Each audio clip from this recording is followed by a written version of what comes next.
Di na nakapalagpa ang isang lalaki matapos siyang maaresto ng mga operatiba ng pulisya sa Monreal, Masbate dahil sa paglabag sa Republic Act 10591 o ang Comprehensive Firearms and Ammunition Regulation Act at sa ipinatutupad na COMELEC gun ban kaugnay sa katatapos na halalan. Patrolwoman Geraldel Luterte sa balita. Isang lalaki sa Barangay Famoso, Monreal, Masbate dahil sa paglabag sa Republic Act 10591 o ang Comprehensive Firearms and Ammunition Regulation Act kaugnay ng umiiral na COMELEC gun ban alinsunod sa Resolution Number 11067.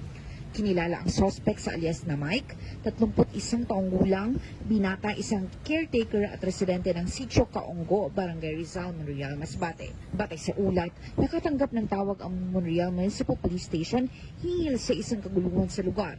Agad rumisponde ang mga tauhan ng pulisya at pagdating sa pinangyarihan ng insidente ay inabutan nilang nasa kustodiya ng opisyal ng barangay ang suspect. Isinuko ng barangay ang suspect sa mga otoridad kasama ang na-recover na isang caliber 45 Colt MK4 pistol at isang magazine na may lamang 2 bala. Dinala sa Monreal FPS ang suspect at ang mga nakumpiskang ebidensya para sa kaukulang dokumentasyon at pagsasampa ng kaso sa paglabag sa RA 10591 at COMELEC gun ban. Muling pinaalalahanan ng pamunuan ng Masbate Police Provincial Office ang publiko na mahigpit na sundin ang mga umiiral ng batas upang maiwasan ang mga insidenteng katulad nito.